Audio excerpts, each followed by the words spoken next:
So Leo Weidenthal, German, Jewish, and somewhat of a Zionist, but strictly a cultural Zionist, as opposed to a religious Zionist, a political Zionist, a labor Zionist. He was a cultural Zionist. So he builds, gets the money, builds the Shakespeare Garden, and decides in the 1920s that he would like to see a garden dedicated to the Jewish people. At the same time, there was a woman named, her name was Jenny Zwick. She was a friend of his. And Jenny Zwick had a group, and they called themselves the Gan Ivri, the Hebrew Garden. And it was like a Hebrew garden society. And she got together with Weidenthal and another man, a non-Jewish man by the name of Wolfram. And the three of them conceived the idea of the possibility of ethnic gardens along the same route as the Shakespeare Garden. And the first garden beyond the Shakespeare Garden was to be the Hebrew Cultural Garden. And it was put together in 1925. Now, as things would happen, the Cultural Garden area, the Shakespeare Garden, was on the west corner of the newly developing, very upper-class Jewish neighborhood known as Glenville. And it was when people were starting to move from Woodland Avenue out to Glenville. And this was really the up-and-coming place to move to. The way we would consider today, you would consider Moreland Hills or Solon or Pepper Pike. It was really out in the suburbs, but it was becoming a Jewish neighborhood.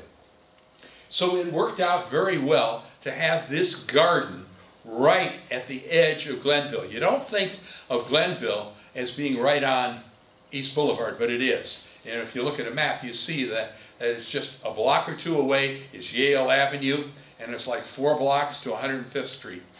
It's right there in Glenville. So he got support from a number of other German Jews. And when I refer to German Jews, I hope that nobody will take that in a derogatory way. But you have to understand that at this point in time, if you go back to 1834, the first Jews came from Unsleben, Bavaria. And for 30 years, the only immigration of Jews, the main immigration of Jews to Cleveland, were the German Jews. For the first 30, 40, 50 years, then the Hungarians came in. And it wasn't until the late 1800s that they came from Eastern Europe, from Poland, Russia, and so on. And these already were second and third generation Clevelanders. And some of them had done very, very well. And he obviously had some wealth. He aligned himself with Rabbi Grease, who was the rabbi of the Tifereth Israel. At this point in time, Tifereth Israel was still on East 55th Street, but they were already thinking about moving out to the University Circle area. Well, by 1920, they were in University Circle. Anshe Chesed congregation by 1915 or so was already at 82nd and Euclid. Those were the two major German congregations. So Rabbi Grease was the rabbi at Tifereth Israel, and I believe that Weidenthal belonged to that congregation. Although he was friendly with the new younger rabbi over at Anshe Chesed, Rabbi Brickner, who came right around 1925. So the pictures that you're seeing here, that I put on this little screen here, are basically, this is the fountain, which we will talk about, which is the centerpiece.